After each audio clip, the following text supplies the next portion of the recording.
evening and welcome to the Hour of the Time. I'm your host, William Cooper. Ah, yes. A nation or world of people who will not use their intelligence are no better than animals who do not have intelligence. Such people are stakes on the table and beasts of burden by choice and consent. Do you fit that description? I certainly hope not. If you do, then it's time to wake up and change it. And if you really want to know in a nutshell what's wrong with this country, go in your bathroom and look in the mirror. Something's wrong, folks, in America. Something's really wrong. Something is destroying everything that we've ever held dear in this country. What is it? Well, if you've been listening to this show, many of you already know what it is. If you've just been listening to the show for a little while, you may have some idea, but you're not quite really sure yet what's going on. Well, I'm going to tell you right now, it's all about religion. Whether you're religious or not doesn't make any difference. It's all about religion. Whether you believe in God or not, it doesn't make any difference. It's all about a big battle between good and evil. And most of it, I got to tell you, exists in the minds of men. Some of it's real. The question is, what's real? What's deception? What should we be paying any attention to? What is it that's driving us insane? Yes, something is wrong in America. The sound you hear is dripping blood. This is the start of Black Sunday. Today's newspapers, folks, are full of stories about the rampant rise in divorce rates, the increasing abuse of children by some parents, increases in the incidence of rape, pornography being read by an increasing number of people, more crimes against property, demands for world government, urgings for national borders to fall, Christian churches being closed because they will not seek licensing by the state, etc., etc., etc., and I could go on and on and on and on and on. But why? Why are these things happening? Why are all of the legacies of the past, the family, national borders, the right to practice any chosen religion, the right to private property, among other things, under such an attack? Is it possible that there are actually people and organizations who really want to change the basic order of things? Well, my regular listeners know the answer to that. Clues to the answers to these questions, folks, can be gleaned from some comments made by people and organizations that are talking about these wide-ranging changes in the nature of our lifestyle. An Associated Press dispatch on July the 26th, 1968, reported this, quote, New York Governor Nelson A. Rockefeller says, as president, he would work toward international creation of a new world order, unquote. And you thought George Bush coined that phrase? Surprise, surprise. On January the 30th, 1976, a new document called the Declaration of Interdependence was introduced to the American people, and it was signed by 124 traitors.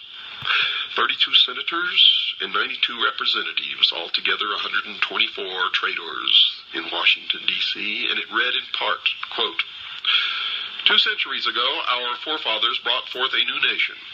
Now we must join with others to bring forth a new world order, unquote. And you thought George Bush coined that phrase. Surprise, surprise. Another individual who has commented is Henry Kissinger, probably the greatest traitor this nation has ever known, former Secretary of State. According to the Seattle Post-Intelligence of April 18, 1975, Mr. Kissinger said, quote, Our nation is uniquely endowed to play a creative and decisive role in the new order which is taking form around us, unquote. George Bush gave the commencement address at Texas A&M University on May 12, 1989, and he used similar words as well. His speech was on the subject of Soviet-American relations, and he was quoted as saying in part, quote, Ultimately, our objective is to welcome the Soviet Union back into the world order. Perhaps the world order of the future will truly be a family of nations, unquote. Historian Walter Mills maintained that prior to World War I, Colonel Edward Mandell House, the major advisor to Woodrow Wilson, the president at the time, had a hidden motive for involving America in the war. The historian wrote this, quote, "The colonel's sole justification for preparing such a batch of blood for his countrymen was his hope of establishing a new world order of peace and security," unquote. You see how these people fool themselves? They always say that the end is peace and security, a world utopia. But to get it, they spill more blood than ever has been spilled in history. Each time they try to bring about their utopia, the blood runs in the streets. They're liars. They're hypocrites. They're manipulators, deceivers. They're the worshipers of Lucifer. Adolf Hitler, a socialist and the head of the German government prior to and during the nation's involvement in World War II, is quoted as saying this, quote, "National Socialism will use its own revolution for the establishing of a new world order," unquote. Adolf Hitler was a socialist. Nazi means National Socialism. Hitler confided to Hermann Röschning, the president of the Danzig Senate, quote, "National Socialism is more than a religion. It is the will to create Superman," unquote. And what is the number of the man? 666. You see, in the New World Order, only one man will be allowed to live, the new man, the illumined man, and the number of that man is 666. You will see that number increasingly all around you. You will also begin to see pyramids increasingly all around you, and the eye in the pyramid, and the eye alone, and you will see circles with a dot in the center, and you will see obelisks appearing all over the place. And these are not the only signs. There are many, many, many more. They are the signs of the religion of mystery, Babylon. Hitler added this thought, quote, "Well, yes, we are barbarians, and barbarians we wish to remain. It does us honor. It is we who will rejuvenate the world. The present world is near its end. Our only task is to sack it," unquote. Another book on his background quoted his comments that his Nazi party had a hidden purpose, one that was not perceived by the world at large. Mr. Hitler was quoted as saying this, "He who has seen in National Socialism only a political movement has seen nothing,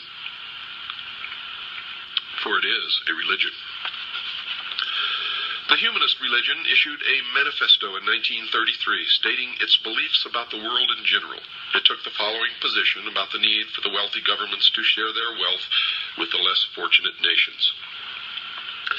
It is the moral obligation of the developed nations to provide, through an international authority, economic assistance to the developing portions of the globe. Now that is a lie, folks.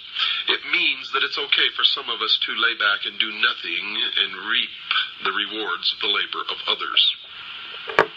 That's socialism. That's what it's all about. Communism, socialism, it's the same. And these people, the worshippers of Mystery Babylon, are the original communists. They are international socialism. They invented it. It is their creation. It is their dream of a world utopia. A one-world totalitarian socialist government. The April 1974 issue of Foreign Affairs, the quarterly periodical issued by the Council on Foreign Relations in New York, had an article in it by Richard N. Gardner, the former Deputy Assistant Secretary of State for International Organizations in the Lyndon Johnson and John Kennedy administrations, and he stated this, quote, "We are likely to do better by building our house of world order from bottom up rather than from the top down. An end run around national sovereignty, eroding it piece by piece, is likely to get us to world order faster than the old-fashioned assault," unquote. Even the Communist Party is voicing similar thoughts. The People's Daily World for Thursday, March 9th, 1989, contained an article written by Angela Davis. You remember her? Those familiar with Miss Davis will remember that she was the vice presidential candidate for the Communist Party a few years ago. She currently is a member of the National Committee of the Communist Party of the United States, and she is quoted in the paper as saying, quote, "One underlying effect of anti-communism in this respect is to encourage a certain hesitancy to embrace solutions which call for deep structural socio-economic transformation," unquote. Another communist, Alexei Kovylov, spoke at an evening meeting held at Windstar, Colorado in August 1985 and gave the participants in attendance a surprise presentation. He spoke about the 12th World Festival of Youth and Students held in Moscow a few months prior to his lecture. He said, quote, "There were 3 programs. The first was political and dealt with the various issues of peace and disarmament. The second was dedicated to environmental issues and to the new international economic order," unquote. The alleged need for a change in the basic way things are done is consistent with the teachings of the father of communism, Karl Marx. He's not really the father of communism, but it's a name that's been tagged onto him. You see, he was just a hack writer hired by the mystery religion of Babylon to write the Communist Manifesto. It was not his idea, but he's reaped the benefits of it, if you can call them benefits. But he co-authored the Communist Manifesto with Frederick Engels, another hack writer, in 1848. Mr. Marx wrote that the communists, quote, "openly declare that their ends can be attained only by the forcible overthrow of all existing social conditions," unquote. Nesta Webster, a writer on the subject of conspiratorial organizations in the past, wrote this in her book entitled Secret Societies, quote, "The revolution desired by the leaders of world revolution is a moral and spiritual revolution, an anarchy of ideas by which all standards set up throughout 19 centuries shall be reversed, all honored traditions trampled underfoot, and above all, the Christian ideal finally obliterated," unquote. Some of the Catholic popes in the past have commented on the major changes coming in the future. One such pope was Pope Pius XI, who wrote the following in 1937. "Communism has behind it occult forces for which a long time have been working for the overthrow of the Christian social order," unquote. One of the popes who preceded him, Pope Pius IX, wrote this in November 1846 about the changes that he saw in the future. Quote, "That infamous doctrine of so-called communism is absolutely contrary to the natural law itself, and if once adopted, would utterly destroy the rights, property, and possessions of all men and even society itself," unquote. Now, don't get all worked up about what the Pope says, because they have succeeded now with this Pope in putting one of their own upon the throne of the Vatican. It had long been their dream, and now it is true. And the bans have been lifted against Catholics joining secret societies. And many of the hierarchy of the Vatican belong to the secret societies, the Freemasons, Propaganda 2, etc., etc., etc. You will find an obelisk, the symbol of the phallus, the penis of Osiris, in the Vatican courtyard. If you don't believe me, go look. Another individual who wrote about the future was Dr. Jose Arguelles of an organization known as the Planet Art Network. Dr. Arguelles wrote, quote, "Also implicit in all these events is a call for another way of life, another way of doing things, a redistribution of global wealth. In short, a new world order," unquote. Now, just what the future society was that these people are talking about was described in a brief manner by Marilyn Ferguson in her book entitled The Aquarian Conspiracy, and she wrote this, quote, "The new world is the old, transformed," unquote. Another clue about what is in store for the future world was offered by Dr. James H. Billington, who received his doctorate as a Rhodes Scholar. Where have you heard that before? You have a Rhodes Scholar sitting in the Oval Office right now. Received his doctorate as a Rhodes Scholar at Oxford University and has taught at Harvard and Princeton universities. He wrote this in his book entitled Fire in the Minds of Men. Quote, "This book seeks to trace the origins of a faith, perhaps the faith of our time. What is new is the belief that a perfect secular order will emerge from the forcible overthrow of traditional authority, unquote. You hear that? They believe a perfect secular order will emerge.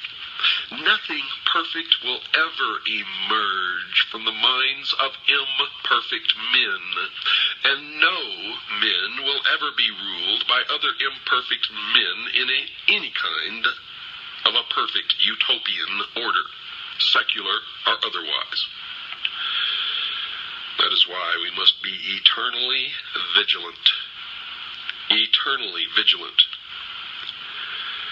That these future changes would involve force and slavery was confirmed by B.F. Skinner, chairman of the psychology department at Harvard University. In his book entitled Beyond Freedom and Dignity, Dr. Skinner has been called the most influential of living American psychologists by Time magazine. So the world should listen to the professor when he speaks. The magazine told the reader what the message of Professor Skinner's book was. Quote, "We can no longer afford freedom, and so it must be replaced with control over man, his conduct, and his culture," unquote. Not long ago in the Los Angeles Times, there was an article called 10 Forecasts for the Coming Decade. One of these was chemical or electronic implants to control individual behavior on a 24-hour basis. Another student of these changes is Alvin Toffler, who wrote this in his book entitled The Third Wave. And you should read everything that he's written, by the way, because what he's writing is what is coming. Quote, "A new civilization is emerging in our lives. This new civilization brings with it new family styles, changed ways of working, loving, and living, a new economy, new political conflicts, and beyond all this, an altered consciousness as well. The dawn of this new civilization is the single most explosive fact of our lifetimes," unquote. Another scientist involved in commenting upon the future changes was Dr. Carl Sagan, and he's observed this, quote, "It's clear that sometime, relatively soon in terms of the lifetime of the human species, people will identify with the entire planet and the species," unquote. Now, the reason, folks, why these changes are necessary was explained by Manly P. Hall, perhaps the world's leading authority on esoteric words and language. He was a 33rd degree Freemason. He wrote in his book entitled Lectures on Ancient Philosophy, quote, "The time has not yet arrived when the average man is strong enough or wise enough to rule himself," unquote. And he explained who he considered worthy enough to rule those on the world considered by the experts to be incapable of governing themselves. He wrote this, quote, "Never will peace reign upon the earth until we are ruled by the fit." And who is the fit? Why, them, of course. The illumined, the priest of the mystery religion of Babylon. Mr. Hall even indicated that these changes would occur soon. He wrote this comment in his book previously cited, quote, 100 years ago, meaning in 1884, folks, it was predicted that within a few centuries men would revert to the gods of Plato and Aristotle. We may all look forward with eager anticipation to that nobler day when the gods of philosophy once more shall rule the world, unquote. Aldous Huxley, in his book called Brave New World Revisited, quotes a character called the Grand Inquisitor in one of Fyodor Mikhailovich Dostoevsky's parables as saying this, quote, "In the end they, the people, will lay their freedom at our, the controller's feet, and say to us, 'Make us your slaves, but feed us,'" unquote. The Tucson Citizen newspaper of November the 3rd, 1988, printed a photograph of a group of people involved in a march for literacy, and it clearly demonstrated that at least some people in America are now asking their government to make them their slaves. The picture showed a demonstrator carrying a picket sign that read, quote, "Uncle Sam, we want you to support us," unquote. Mr. Huxley gave us a date when we could expect these changes to occur. He wrote the following in his book written in 1958, quote, "The 21st century will be the era of world controllers," unquote. And then he told us why these controllers would not fail. Quote, The older dictators fell because they could never supply their subjects with enough bread, enough circuses, enough miracles, and mysteries. Under a scientific dictatorship, education will really work, with the result that most men and women will grow up to love their servitude and will never dream of revolution. There seems to be no good reason why a thoroughly scientific dictatorship should ever be overthrown, unquote. Someone who might have given the world the date for the commencement of these predicted changes was Zbigniew Brzezinski, a Marxist, President Jimmy Carter's national security advisor during his 4-year administration. And he wrote the following in his book entitled Between Two Ages, by the way. You should read every book that he's ever written. You will be angered.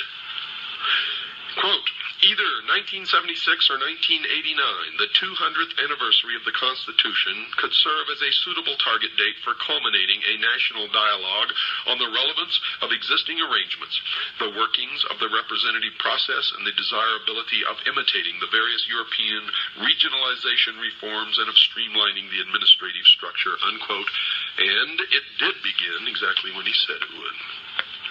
So the people of the world can now determine what those changes are that those in the positions of implementing changes have in store for them. In summary, folks, these changes are: the old world is coming to an end. It will be replaced with a new way of doing things. The new world will be called the New World Order. This new structuring will redistribute property from the have nations and will give it to the have-not nations. The New World Order will include changes in the family, the workplace, religion. The United States will play a major role in bringing it to the world.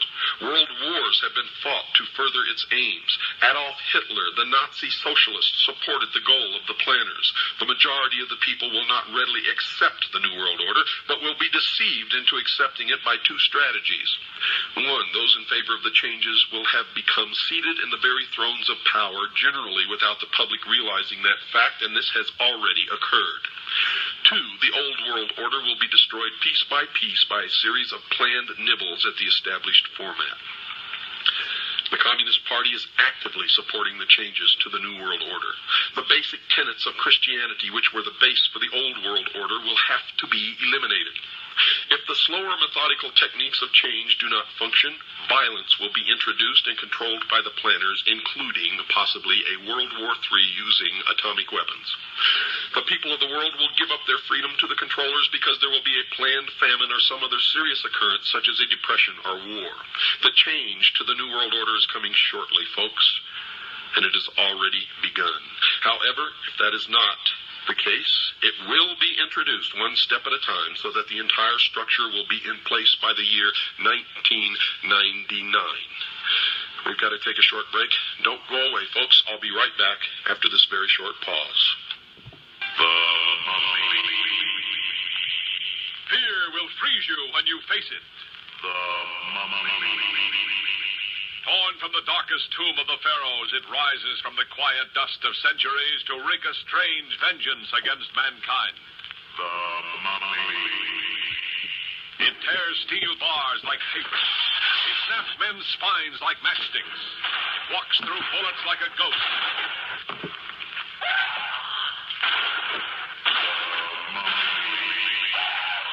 It sees without eyes. It lives without breath. Yet its desires are strangely, madly human. The motion picture screen's most shocking experience in suspense. In chilling technicolor. The Mummy.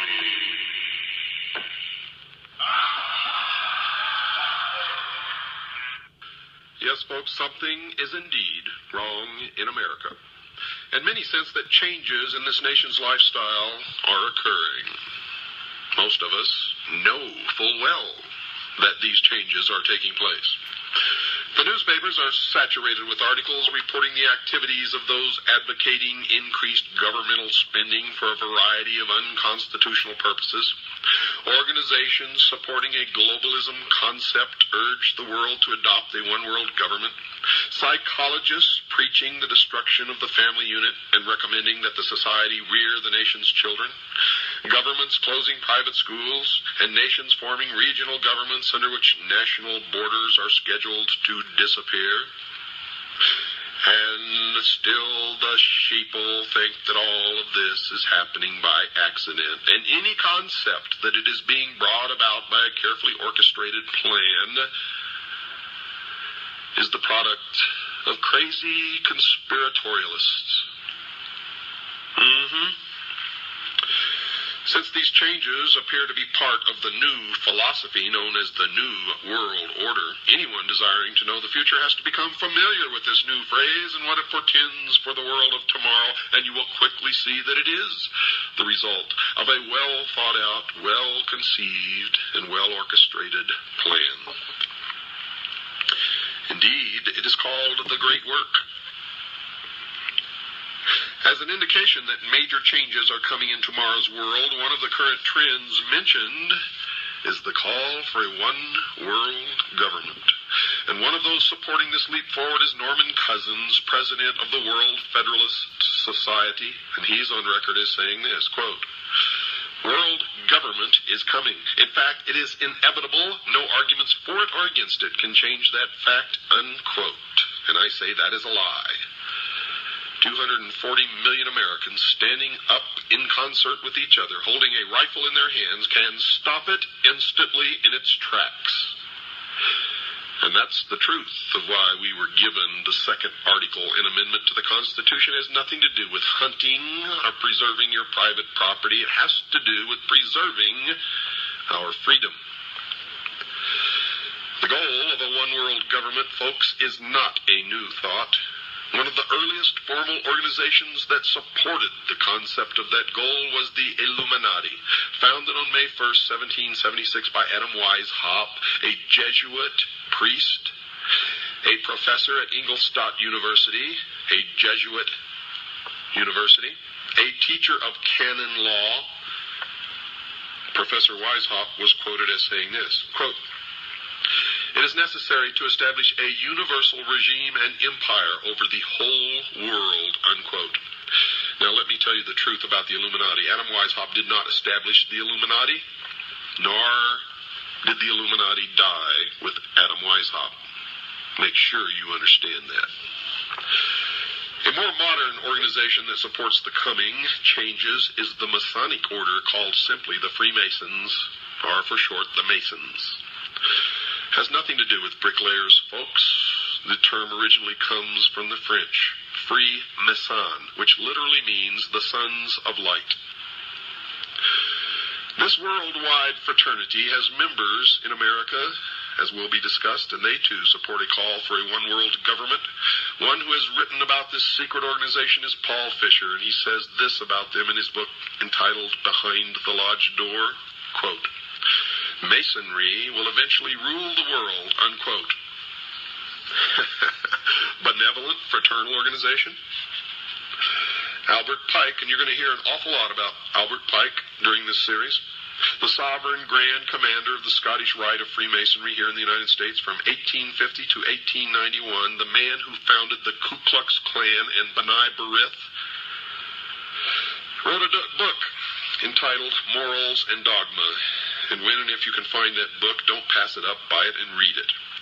Mr. Pike has been praised by his fellow Masons as a member almost without parallel in the history of the Masonic order. He was a great friend of Giuseppe Mazzini, the ruler of the European branch of the Illuminati. Carl Cloudy himself, a Masonic writer of great esteem, wrote this about Pike. Quote, "Albert Pike, one of the greatest geniuses Freemasonry has ever known. He was a mystic, a symbolist, a teacher of the hidden truths of Freemasonry," unquote. So the outsider can know that whenever Mr. Pike speaks, he speaks with authority and knowledge. He is perhaps the greatest Masonic writer of all time, and I would add next to Manly P. Hall. His book is given to each Scottish Rite Southern Jurisdiction Freemason who is asked to read it. There seems to be a difference of opinion as to whether or not this book is still required reading for each Scottish Rite Mason, as we were told that it was given to each Scottish Rite Mason in Tucson. Other Masons say that that is not true, but you have to remember they're sworn not to reveal the secrets of the lodge, and therefore you can never trust them to tell you the truth, no matter what they're telling you.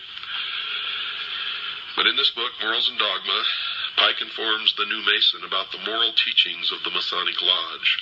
He instructs the Masonic reader that the order will eventually be asked to rule the entire globe, and he wrote this, quote, "The world will soon come to us for its sovereigns and pontiffs. We shall constitute the equilibrium of the universe and be rulers over the masters of the world," unquote. He wrote this supportive statement in a book entitled Legenda, quote, "And thus the warfare against the powers of evil that crushed the order of the temple goes steadily on, and freedom marches ever onward toward the conquest of the world," unquote. Reference to the order of the temple is reference to the Knights Templars, who were destroyed in concert by King Philip of France and Pope Clement V. And the powers of evil referred to in this paragraph is the Christian church, the Christian religion, Christianity as a whole. Let me read it to you again, just in case you weren't paying attention. Quote, "And thus the warfare against the powers of evil that crushed the order of the temple goes steadily on, and freedom marches ever onward toward the conquest of the world," unquote. The order of the temple Mr. Pike was writing about was the Knights Templar, which was, according to him, quote, "devoted to the cause of opposition to the tiara, the Pope's triple crown, and the crown of kings," unquote. Well, then is it any wonder that the King of France and the Pope crushed the Templars in France?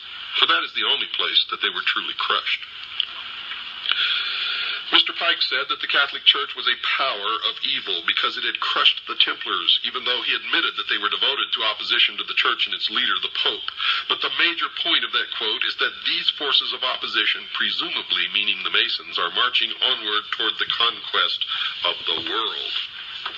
Mr. Pike repeated his devotion to the conquest of the world with this comment at the end of his book entitled Morals and Dogma, quote, "Such, my brother, is the true word of a Master Mason, such the true royal secret which makes possible, and shall at length make real, the holy empire of true Masonic brotherhood," unquote. Now, all of you Master Masons out there who've been writing me letters, don't write to me anymore. You are my enemies. And if I can, I will destroy you. Don't write to me and profess your innocence, for your own have proclaimed your guilt. And if you are truly innocent, then you're just a foolish dupe, and you better get out while you can.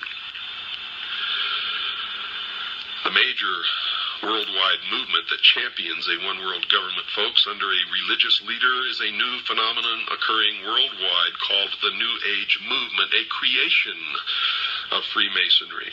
The newspaper put out by the Scottish Rite of Freemasonry is called The New Age. Tex Mars, a researcher into this new religion, has written 2 books on the subject. Both of these books are excellent primers for those who wish to know more about the beliefs of this religion.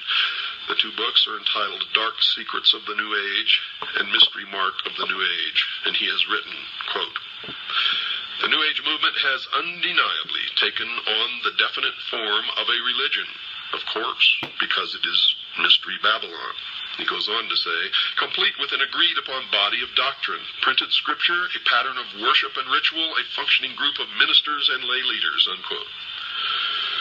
Another writer who has written 2 books on the New Age religion is Constance Cumby. Her 2 books are called The Hidden Dangers of the Rainbow and A Planned Deception.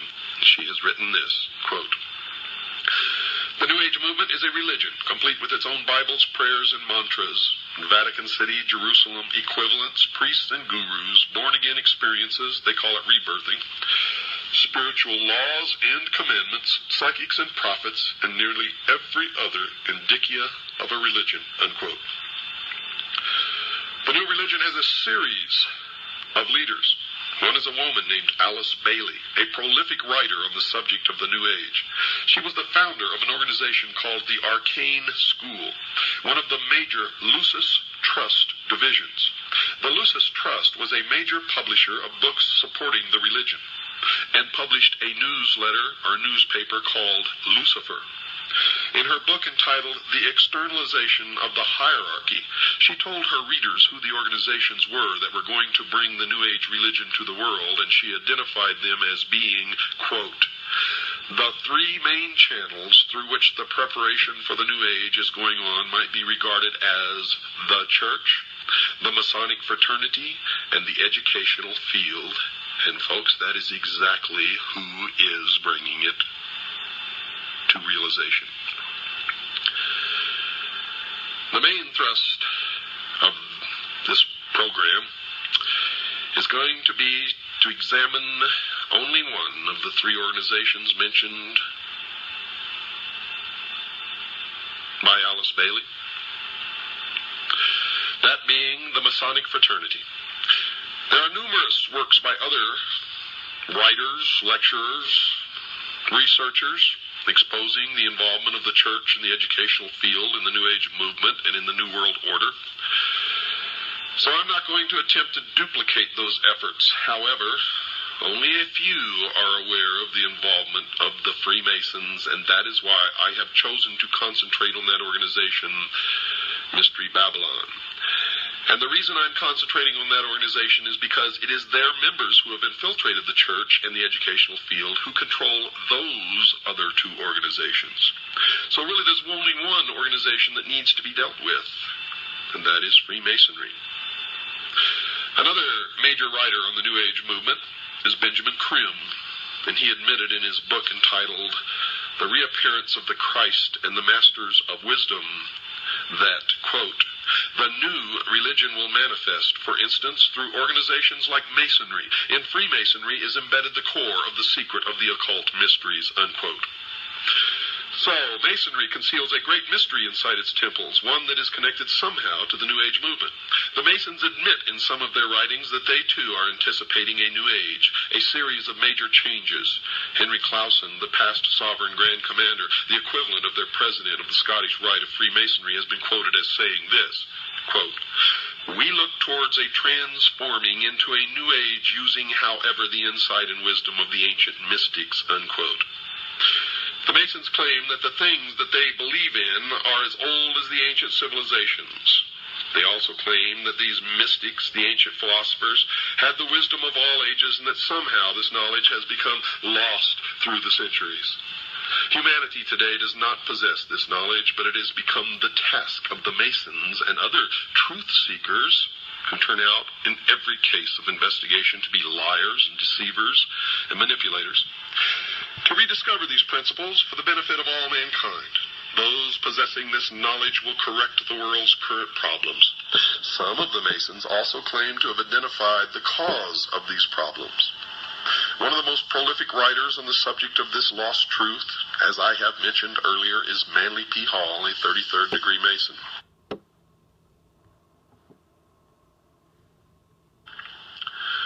For those unfamiliar with the Masonic degrees, all Masons in America start through what is called the Blue Lodge, consisting of only 3 degrees.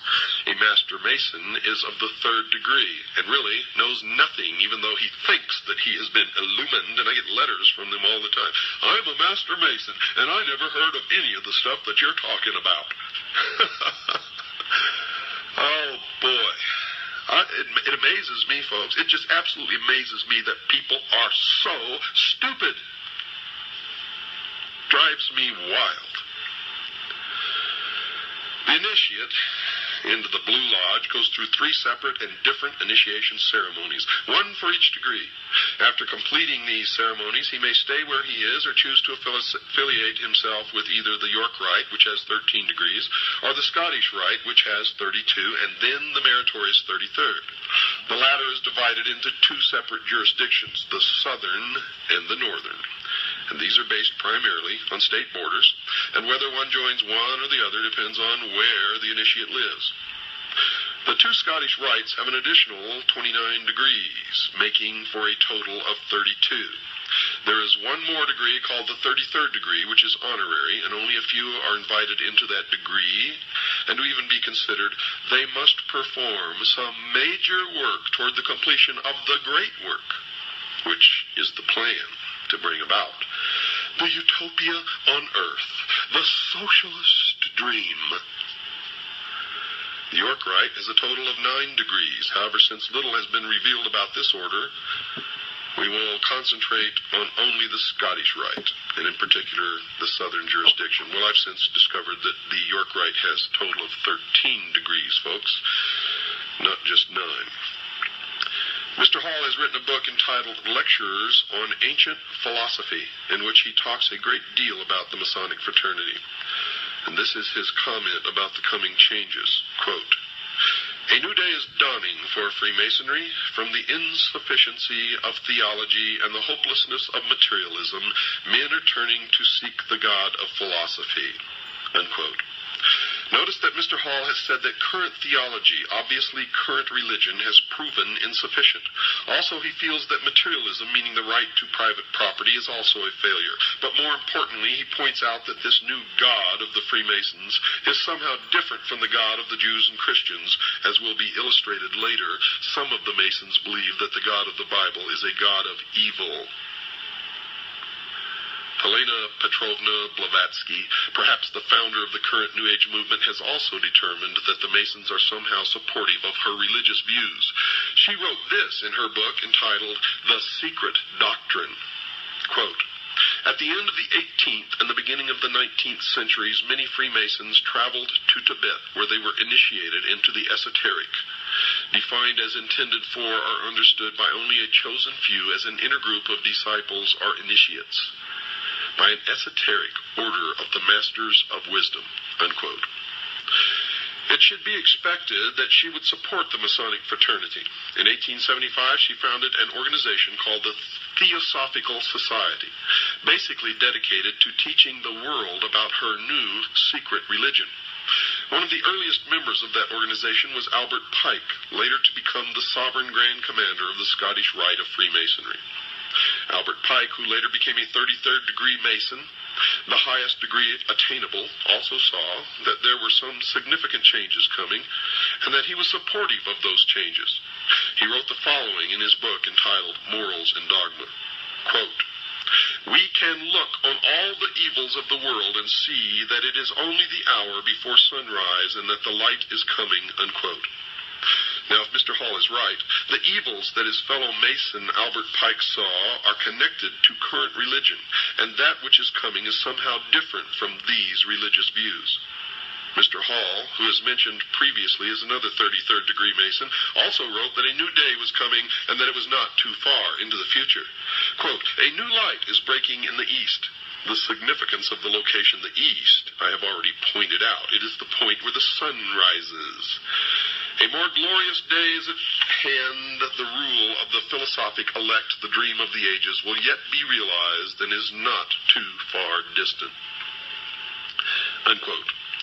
So, Mr. Hall is also expecting that these changes are about to occur in the not-too-distant future. Someone who attempted to zero in on when these changes were expected to occur was Alice Bailey, previously mentioned. She wrote about when she thought the New Age would arrive.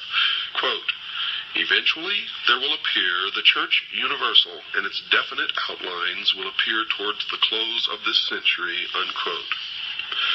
And you have already seen the emergence of the Universalist Church. Since she wrote early in the 20th century, we can see that she was predicting the eventual arrival of the New Age sometime around the 1990s. This estimate of that date is not too far wrong, as will be demonstrated later in this series of programs. Whatever is coming in the future, some New Agers have told us that they expect that it will last for a long time. One such writer is Ruth Montgomery, who wrote that she saw that the new religion would rule the earth for 1,000 years. She wrote the following in her book entitled Herald for the New Age. Quote, "The New Age, the millennium, a millennium is a period of 1,000 years, will see an end to that strife, at least for 1,000 years." Unquote. Now, just what the New Age religion that will last for at least 1,000 years on earth, what is it? One who attempted to answer that question was Constance Cumby in her book entitled The Hidden Dangers of the Rainbow. She wrote that these were the basic tenets of the new religion. Listen closely. The plan for the future includes the installation of a New World Messiah, the implementation of a New World government and New World religion under Maitreya, an individual who will be examined later in this series of programs. 2. A universal credit card system will be implemented as a cashless society. 3.